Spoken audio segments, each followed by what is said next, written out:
Okay, one of the last jobs we've got left is to fit a leisure battery. We've got the leisure battery in the back at the moment, it's just resting there. And we've got a charging kit here, which involves a long piece of red cable that goes from the front, from where the main battery is, to the back. You then have a charging smart battery isolator. So the old days you used to run a relay off the ignition light sort of thing, off the alternator, and when that sort of charges, it would then flick the relay and start charging. But these days you buy these things which basically switch on. It cuts in at 13.3 volts, it cuts out at 12.8 volts. So basically, yeah, when your batteries are just charged and you're not got the ignition on, you're going to be in the 12 volt area. Once you start charging, hopefully with the alternator, it goes up to 13 odd plus volts, which then this thing kicks in, connects up the main leisure battery, starts charging that as well. So you just don't basically, you're not using the leisure battery for running engine components basically when the ignition's off. So that's that goes on the wall, basically positives on the back there. So that red cable goes into this, that goes to an earth, and job done. So the tricky thing is trying to find, well, not tricky, is running the cable. So I just found out that these vans have the battery there, under the floor. Didn't even realise that. Had to Google it. Little panel here, which I think these screws are very rusted, but in this instance you slide it along. And there's your battery. So technically it's already on the outside, i.e. underneath, so we should be able to run a cable. That's the idea, run a cable underneath the van. I was thinking inside the van, but I'm thinking part of that says that's easy, and then sometimes it's not. And then we're going to have to then come up inside somewhere to the battery. But we're going to get under the car now and have a bit of a look. Okay, I've been making up some cables, basically from an earth round. We've got a nice little point down here, earth on that. We've got an earth for this as well. That's going to be mounted down here somewhere, I think. Earth to that. Drilling a hole through the floor, through the power cable. That's why I could, but battery's running out.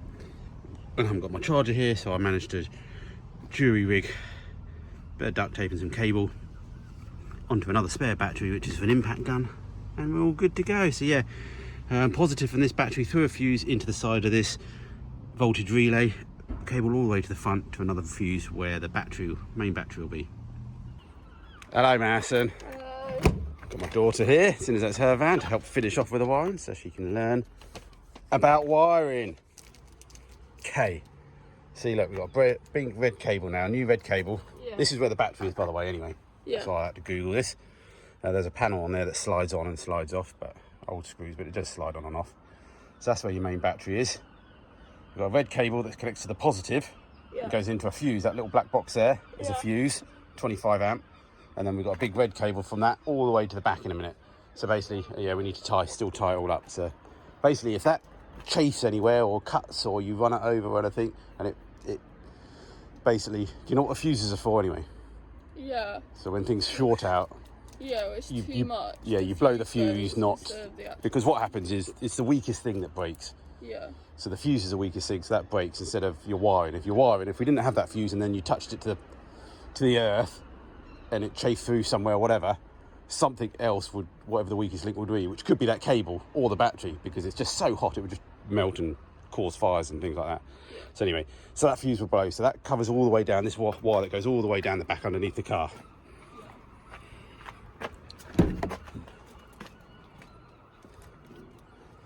Then comes up through the floor in a plastic grommet, plastic tube, goes into our charge relay. Yeah, smart battery isolator. Then on the other side of that isolator, the red wire comes out through another fuse to the positive of the leisure battery. Yeah. Yeah. Then we've got a negative from the leisure battery straight to the body there, which is earth. So basically both batteries are joined by their negatives all the time, so that's not a problem. At the moment, because the engine's not running, that relay isn't on. Yeah, because it's more, what it does, it looks for more than 12, it says it on there, 12 point, or it looks for more than 13 volts-ish. As soon as the engine starts charging, that isolator goes, oh, we're charging now. So I'll connect the battery up, so that it connects the battery up and then charges. The reason for that is obviously when you turn the ignition off now, when you go camping, this battery is isolated So if you run all the lights out and your USBs and stuff, and this goes flat, you haven't made the front battery flat. So what we need to do now is take 2 more wires off the battery now to the fuse box we got, and we're going to mount the fuse box up just up there as well.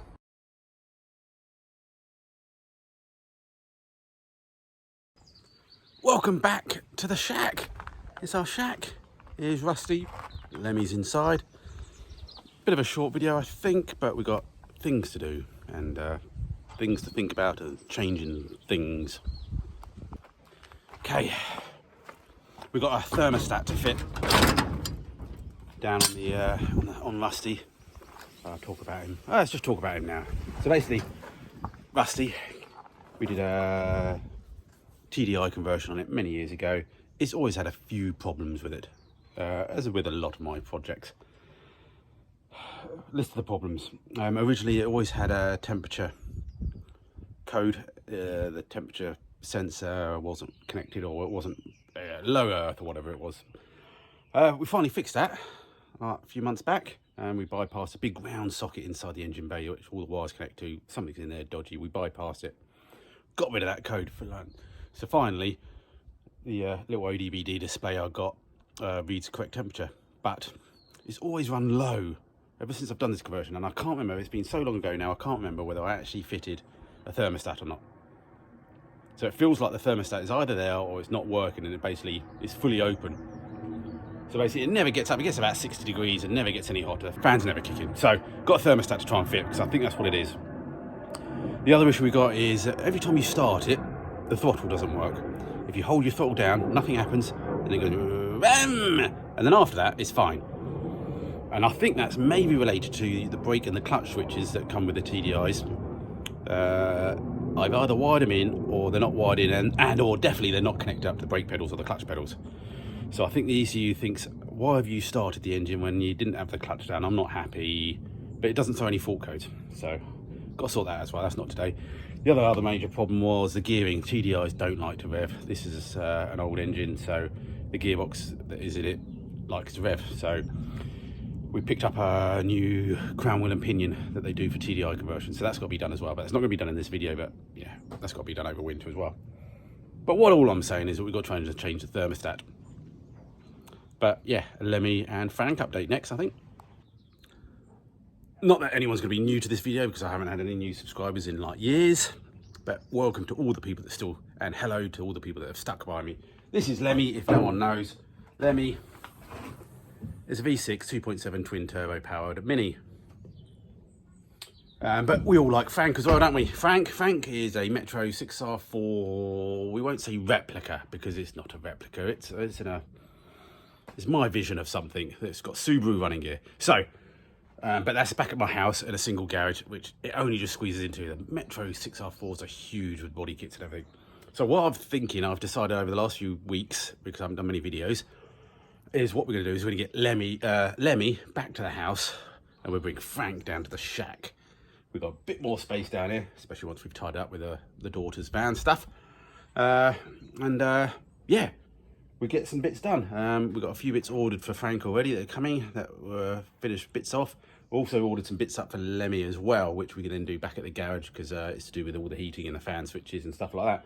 And so Lemmy will fit a bit better in my single garage, and we can actually work around it, and it will force me to tidy up the garage because I need to get Frank out, which has just turned into a massive shelf. So that's what we're going to do over the next few months. We're going to bring Frank down here, see if we can get him in the field as well before the weather turns too bad, but we've got 4-wheel drive this time. And yeah, also going to try and get to a car show with Frank, maybe at the end of the month, but I always seem to miss car shows, don't I? Yeah, we need a big tidy up down here. New unit, still ongoing. It's slow process. I'm in no much of a rush either, because yeah, I will slow down a little bit, as you could have told, and I need to get my head back in the game so things get picked up. So again, if you're a patron, thank you for just sticking by me. You do know a few other things that are going on as well.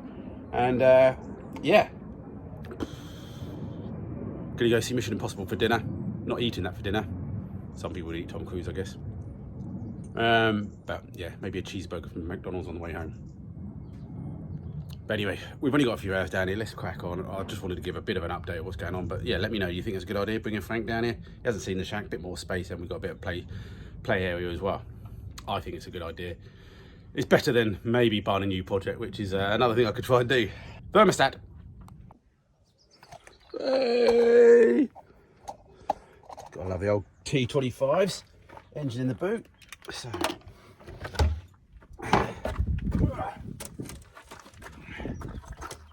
Thermostat is in here somewhere. You can buy the whole units and stuff and the whole manifold, but I've gone for a thermostat and we just see if that makes any difference.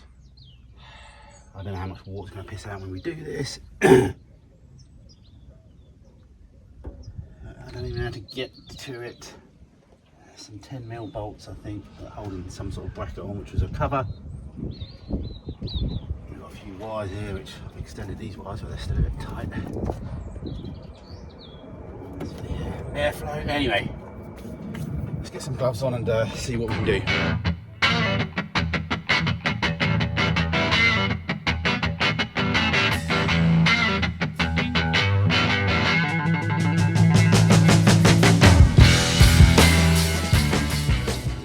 Okay, I've just taken the hose off.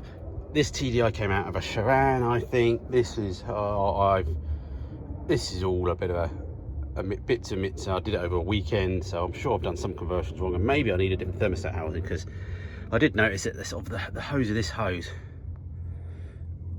is actually lower than the header tank sort of thing. And when I've disconnected it, obviously no water poured out, so maybe water would still feed through still, but might always have a high spot, but that's not good. But so I need to have a bit of a research that. I've driven it for years. Christ's sake, this has been 7-8 years it's been driving. It hasn't blown up, hasn't seized. So even if it can't be overheating, because it hasn't been overheating, I would have noticed it. So I think water's been going around it, but just maybe not ideally. I don't know. Anyway, things aren't quite right, but let's keep digging. Oh, I've just taken this off and I've just realised that there's no thermostat under there, as in it's not where the thermostat goes. Glad I know cars, isn't it? So, where's the other thermostat then? So that's the other hose, it goes down to here. Just down near the water pump. Is that where the thermostat should be?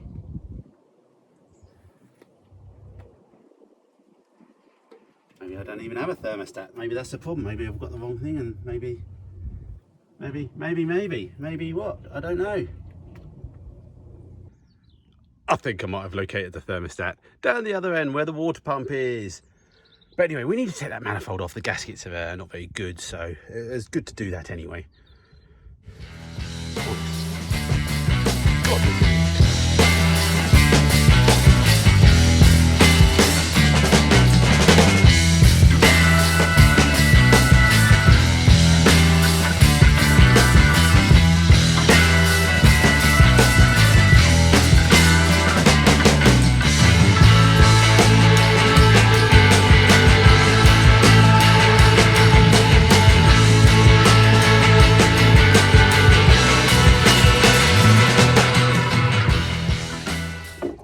Oh, let me get you off that. There we go. Steady ground. All right, found a thermostat. Hey, that's the new one. This is the old one. It seemed to be holding water. It definitely wasn't stuck open as such, because hard to tell though, I suppose, once the manifold is off. When I took the manifold off, obviously water came off. Or there we go. Is that the one? So they pulled that off, water came out, obviously, because it came out of there. And then the thermostat was stuck in a bit. I pulled that out, then more water came out. So definitely it wasn't like leaking through. What might be worth doing, if we can find it, is heating up a pan of water and just seeing if it opens at what sort of temperature. Not that I've got the temperature gun down here, but we can see if it opens sooner than the other one does. Benefit of a camper van, we can boil up some water. As long as the wife doesn't see that these are the pans that we cook with. Let's see if we can get them going and see what happens. Be nice to see something different and see one that doesn't work. If they look the same and they act the same, I'm back to square one, aren't I? Didn't video it. Basically, I spotted this one. It was just closing. This one had already closed once I called it off. that one was just closing, slowly closing, had a big gap there still, so definitely opens earlier than this one did. Okay, it's the next day. I did try and get down yesterday for an hour and didn't have much time, and the thermostat was being a pain to get on. I'll get it out, but basically I did a bit of research. When I took the thermostat off, took the housing off, plastic housing, thermostat was there, little wiggle that came out, and then there was an O-ring behind that goes in the block. Well, a couple of people on the TDI forum say no, thermostat goes in first, rubber grommet, rubber O-ring goes on after that, and then that sort of seals in place, because I was wondering about, there was no seal between the plastic and the block, so I'm going to try and half whip it off, because I half put it on yesterday. We'll take it off and try it that way around and see if it seems any better.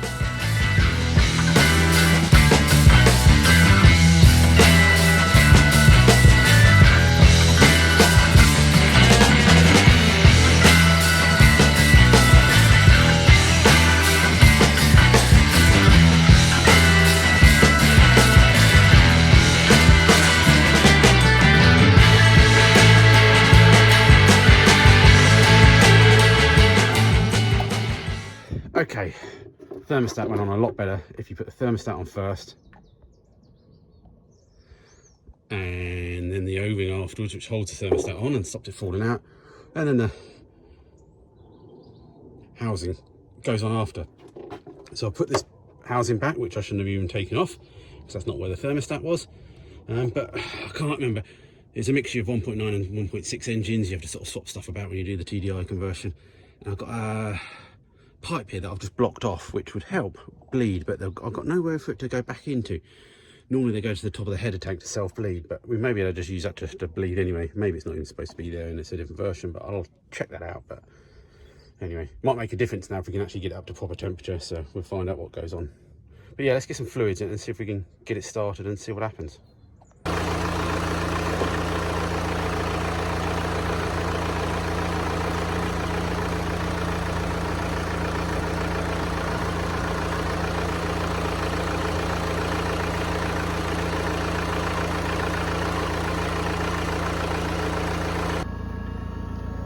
Whether you can hear this or not, if you've got air cooled, there's a bleed screw at the top of the radiator. You take the grill off, and yeah, I think it's a 13mm, but I didn't bring the 13mm to me. Make sure you get some water out. Don't over tighten it as well, because I expect there's some sort of washer on there. Okay, that seems better. Oh, stand under the tailgate, get a bit of shade. Hot today. Yeah, so only ticking over, try to rev it a bit. It's getting up to much better temperature than it was before, just to tick over, and just sort of just standing here. So I think the next thing we'll have to do at some point is take it out for a run. Just keep an eye on things now, because obviously it is going to be a bit hotter under the engine bay than it was before, so we'll just keep an eye on that. So only thing I notice is the ODB2 gauge works and gives me exact temperature at the ECU scene, which is a good thing, but the temperature gauge on the actual T25VW, the original gauge, which should be plugged in, because it used to work a long time ago, as well as it did do, but it don't even like wake up now, so might have a quick poke about, and then we'll just do a little bit of a catch up inside the shack and call it a video. Only a small update, but yeah, we've got loads of weird things going on at the moment, but yeah, we'll try and sort ourselves out.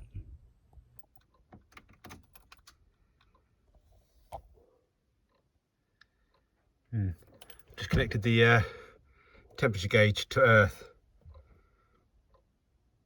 Not moving. Don't worry about the red light. That red light means something about whether you got enough fluid or something in something. Hello, temperature gauge. Whoa, we're running hot. Okay, issue was that the yellow and red wire wasn't connected to anything. I've got a sensor on the end there, which I thought was a temperature sensor. This one's just either broken or the spade's fallen off, and maybe it's fallen off and I've reconnected the wrong one to it. Not too sure. I've got a green and black wire down to that. Pretty sure the oil pressure switch is here on the end of the filter. If not, that's the oil pressure one there, and there's an oil temperature one that's maybe used. One on the back of the head there, I would have thought is water temperature, even though I'd have thought maybe there'd been one down near, a sensor down near the thermostat, but I definitely didn't see one. I definitely can't see one. So let's put a spade terminal on that and connect it up, see what happens. Okay, so the plan, like we talked about at the beginning of the video, Lemmy's getting out of here. We're going to send him home.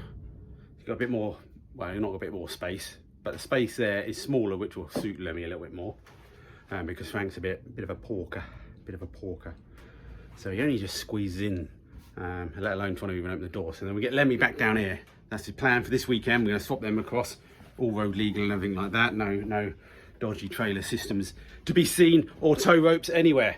And then, yeah, I don't know if I've sort of shown you around the shack too much. I did originally.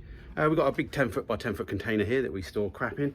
We've got a little area here that we store more crap in. And then we've got a little weird back of an old van, because I'll get in here. As you can see, look, there's the old shutter door. Has got canvas size on it. It's a weird old place, isn't it? But hey, you make do what we can. But we've got a lot of wood left over because they were either disposing of dead bodies or something in here. But we've used a lot of that wood in the camper van and laying down on the floor inside there. So what I'm thinking of doing is we'll tidy up a bit in here. We've got a bit of space in here, make this our wonky welding room.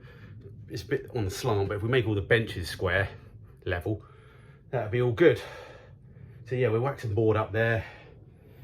And yeah, it's quite a bit of a working space here. We can get all the welders and bits and bobs in here, I think, for now, in a highly flammable situation. Until we can sort out the bigger space, which is still taking a bit of time. So, but yeah, I'm thinking a few months of doing a bit of Lemmy down here. See if we can get him out into the field before it gets too wet out there. Not that that's a problem because we've got 4-wheel drive. But anyway, thank you again for all the support. If you could hit the like button. I know this wasn't a very interesting video, but I just thought I'd at least get one out just to show you what I'm doing. Might even tidy the bench as well. Might have a whole tidy up. I wish I had OCD, I really do. Apart from everyone saying that they've got OCD and don't have it, so yeah. I need to be a bit more tidy in the next coming months and a few years. But anyway, leopard can't change its spot. Smash the like button, as they say. Subscribe if you don't, I really need that.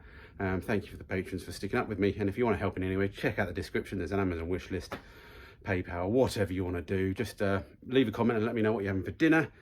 It's now pasta, I think, tonight. I think we've had a few meals over this video. And I need to go and have a wash. Donald Manison, thank you for editing.